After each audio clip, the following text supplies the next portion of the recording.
This is for Palestine, Ramallah, West Bank, Gaza. This is for the child that is searching for an answer. This is not just a war over stolen land. Why do you think little boys are throwing stones at tanks? And we'll never really know how many people are dead. They drop bombs on innocent girls while they sleep in their bed.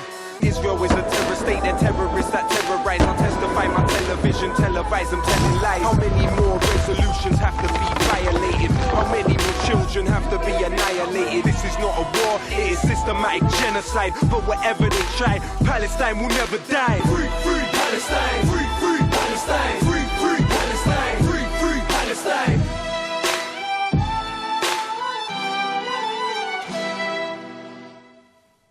Hello, I'm Chris Williamson. Hola, soy Chris Williamson y esto es Palestina Desclasificada, donde ofrecemos un análisis profundo y sin adornos del comportamiento criminal de Israel y los esfuerzos que realiza para influir en los políticos y la opinión pública mundial. Hoy examinaremos quién está detrás de la crisis en la BBC y cómo se relaciona con su cobertura de Palestina e Israel. En nuestro primer informe, Latifa Abu Shakra explica el papel del miembro de la Junta de la BBC, Robbie Gibbs, en la agitación de esta emisora de servicio público británica.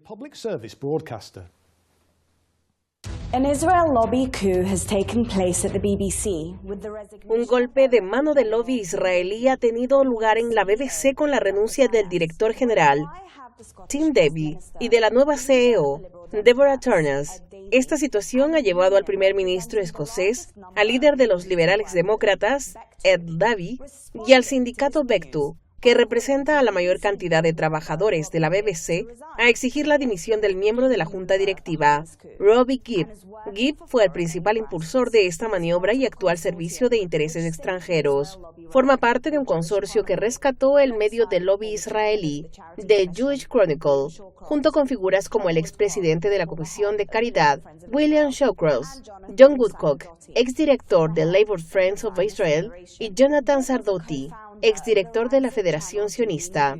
Además, Gibb fue cofundador del canal TV News, que desde sus inicios ha actuado en contra de los intereses de la BBC.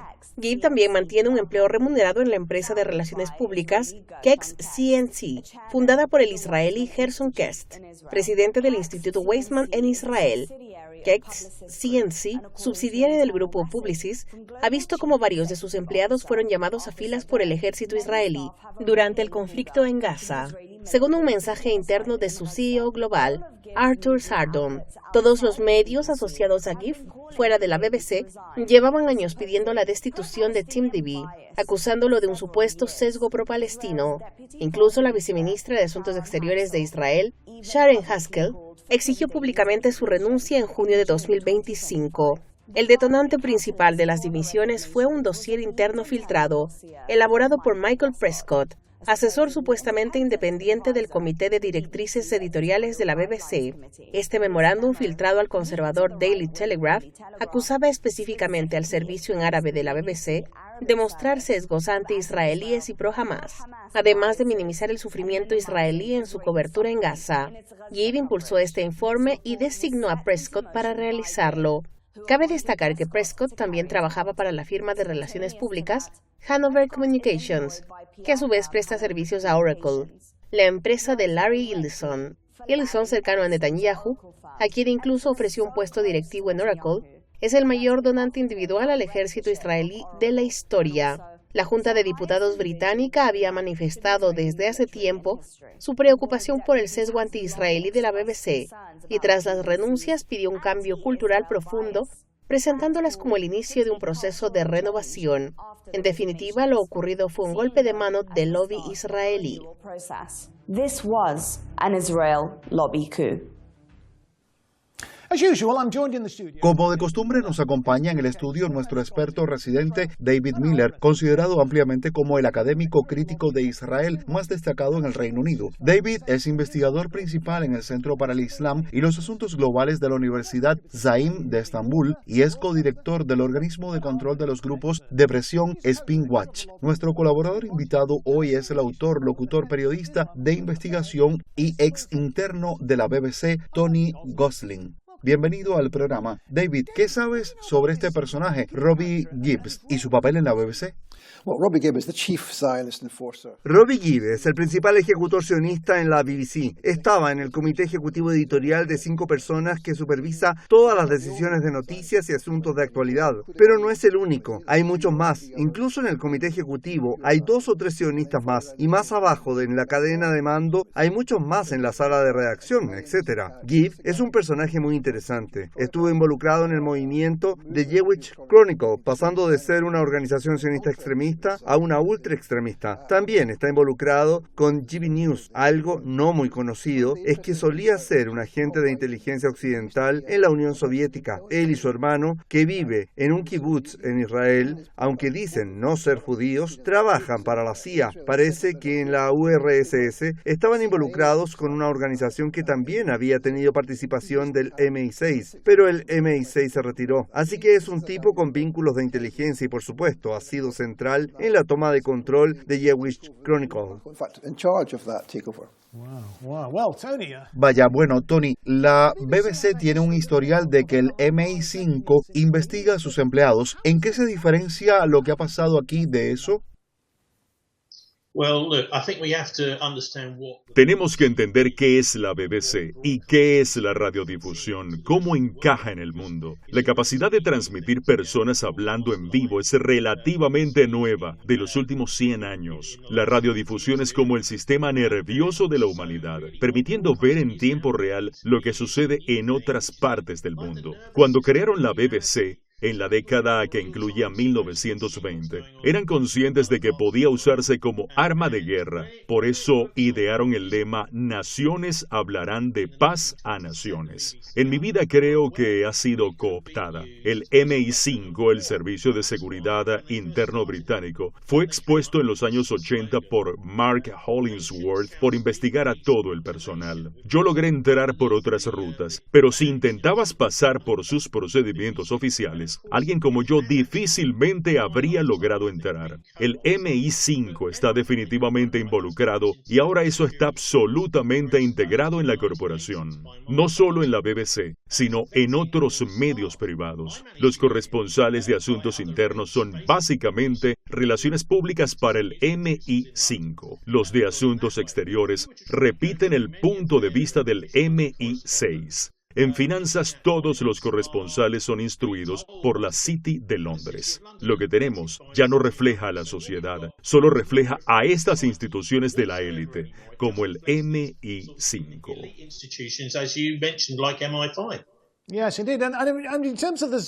Sí, y en cuanto al impacto sionista, Tony, ¿esto difiere de lo que conocías antes? ¿Qué está pasando ahora? Comencé en la BBC a finales de los años 80 del siglo pasado como investigador y luego pasé a hacer reportajes. Era una época interesante. Victor Rothschild, de la influyente familia Rothschild, habló con Marmaduke Hussey, el presidente de la BBC en la era Thatcher, sobre deshacerse del director general Alasdair Milne, que hacía programas críticos con el gobierno. Fue Rothschild quien planteó quitarlo. Lo reemplazaron con Michael Chetland, un contable, y luego con John Bart. Volvamos al presente, David. Latifa mencionó a Michael Prescott en su informe. ¿Podrías hablar más sobre su papel?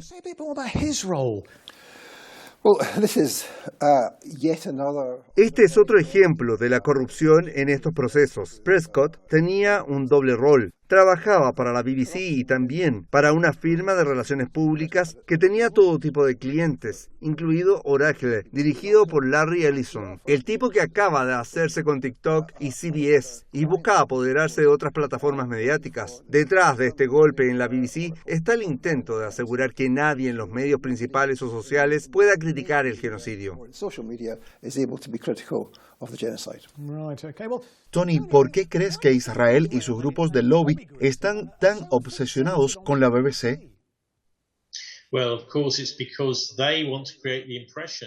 Porque quieren crear la impresión de que lo que hace Israel es correcto. En los años 90 del siglo pasado veíamos sionistas apareciendo en nuestra redacción. Venían de fuera. Era cuestionable si eran competentes, pero eran pro-israelíes. La gente se sorprendía. El proceso de incluir a estos agentes sionistas comenzó a finales de los años 80 y a principios de los 90. La idea es manipular la opinión pública. Recuerdo a productores diciendo, aún no le hemos dicho al público qué pensar. Hay un enorme poder en esto, pero hablan a cada vez menos gente. Según la Press Gazette, alrededor del 65 al 70% de los británicos ya no confía en los medios de comunicación masivos. Eso probablemente explica por qué la entidad sionista está perdiendo la batalla por la opinión pública. La BBC aún comercia con su reputación de fuente confiable. Quizás por eso el lobby está tan obsesionado. David, hablando del editor de Asia Occidental de la BBC, Rafi Berg, ¿cuál es su papel? Berg es un elemento muy importante, pero no el único. Hay sionistas esparcidos por toda la corporación. Son guardianes de puertas sionistas. Berg se ha hecho más conocido porque ha habido historias sobre él, incluyendo una reciente demanda por difamación contra Owen Jones, que seguramente fracasará. Berg es fan de Netanyahu, ha escrito sobre las hazañas del Mossad y sigue ahí como guardián, junto con muchos otros en la BBC y otros medios.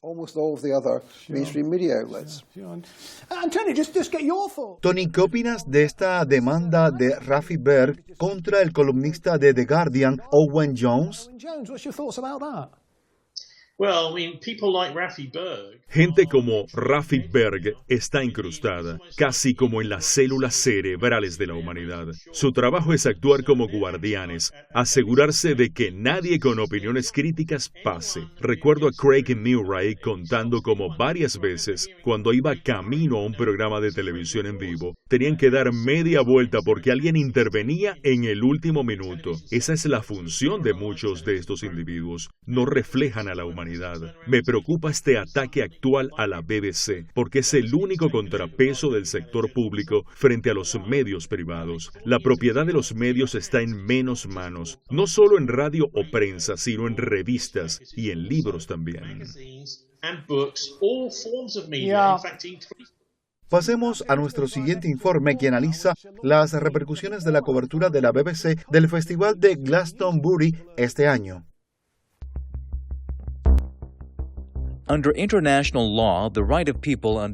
Según el derecho internacional, el derecho de los pueblos bajo dominación colonial u ocupación extranjera a resistir por todos los medios disponibles, incluida la lucha armada, ha sido ampliamente reconocido y afirmado por numerosas resoluciones de la Asamblea General de la ONU. El derecho internacional sanciona explícitamente el ataque a soldados ocupantes mediante operaciones armadas. Como pueblo ocupado, los palestinos tienen derecho a resistir la ocupación israelí mediante la resistencia armada. Sin embargo, el dúo de punk rap Bob Dylan enfrentó una significativa reacción y consecuencias profesionales, incluyendo shows cancelados y visas revocadas, tras comentarios pro-palestinos durante su presentación en el Festival de Glastonbury en junio de 2025. Durante su actuación, el vocalista Bobby Dylan coreó con el público "Libre, libre Palestina" y "Muerte, muerte al IDF", Fuerzas de Defensa de Israel. Esto refleja la visión de numerosas resoluciones de la ONU. Este incidente en Glastonbury fue utilizado como un arma para forzar la salida de David de la BBC. La actuación fue transmitida en vivo por la BBC, que luego se arrepintió de no cortar la transmisión y desencadenó una investigación policial.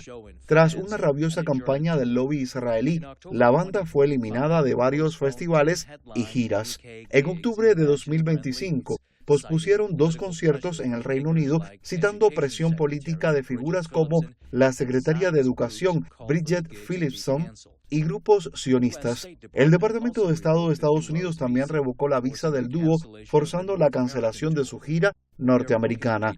El subsecretario de Estado Christopher Landau declaró que no son bienvenidos los extranjeros que glorifican la violencia y el odio. Su agente United Talent Agency, UTA, también terminó su relación con el dúo. El vocalista declaró que no se arrepiente y lo volvería a hacer. La banda aclaró que no pide la muerte de judíos, árabes o cualquier raza, sino el desmantelamiento de una máquina militar violenta y que son objetivo por hablar.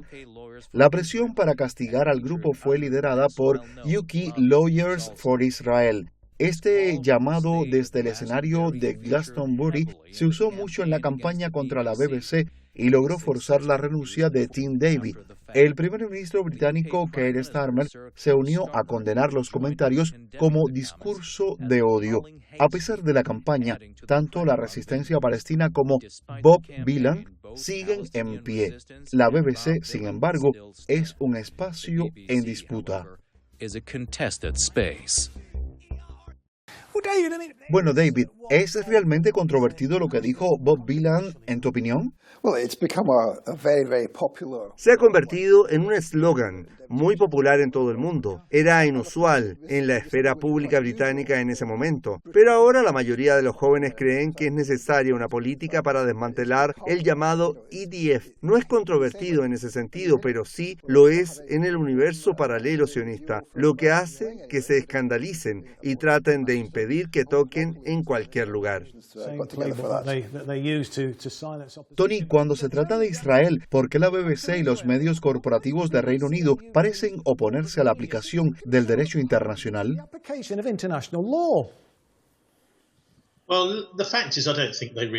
No creo que realmente lo sean. Es solo la gente en la cúpula. Países como Israel se interesan mucho en quien está en esos puestos y constantemente intentan colocar a su gente. Pero estoy seguro de que muchos dentro de la BBC apoyan en privado a Bobby Dylan. Es interesante que esto saliera a través del área de música y entretenimiento, porque la sección de noticias y asuntos de actualidad está tan controlada. Deberíamos ver a expertos como Glenn Dixon, Jeffrey Sachs, el coronel Douglas McGregor, Scott Ritter en las noticias, pero son bloqueados. Otra cosa, las transmisiones en vivo son mucho más baratas que las pregrabadas, pero prefieren lo pregrabado porque pueden controlarlo.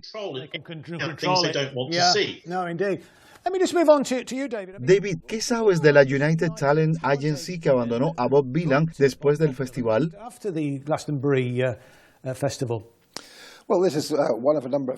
Es una de varias agencias de talento, especialmente en Estados Unidos, junto con gran parte de la industria del entretenimiento. Hay un control férreo de ejecutivos sionistas en la cúpula. Una de sus primeras acciones fue despedir a Susan Sarandon a finales de 2023 por mencionar Palestina, y ahora hicieron lo mismo con Bob Dylan. Así es como los sionistas controlan estudios de Hollywood, la industria musical, etc. Están sobrerepresentados en la cima de estas empresas. Sí, y cuando lo señalamos nos acusan de antisemitismo. Tony, en el pasado afirmaste que antes de entrar en la política, Tony Blair era un activo del MI5 que espiaba la campaña para el desarme nuclear. ¿Mantienes eso?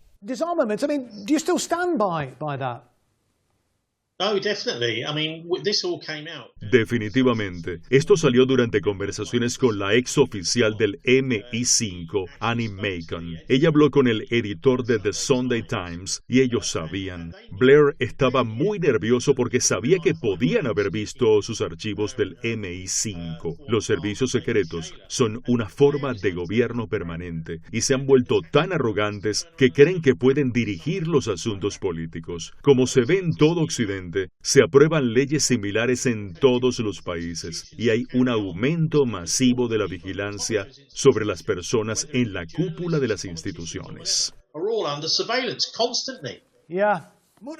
Volviendo a Bob Dylan, David, ¿crees que es probable que sea acusado? Hemos visto muchas amenazas de este tipo en el último año contra antisionistas y casi todas no han llegado a nada. No, Bob Dylan no será acusado. Kenny Capp tampoco fue acusado. Los antisionistas están ganando casos en los tribunales. Recientemente, incluso en Estados Unidos, un fallo declaró que las opiniones antisionistas no son antisemitas y deben protegerse. Estamos ganando esta batalla.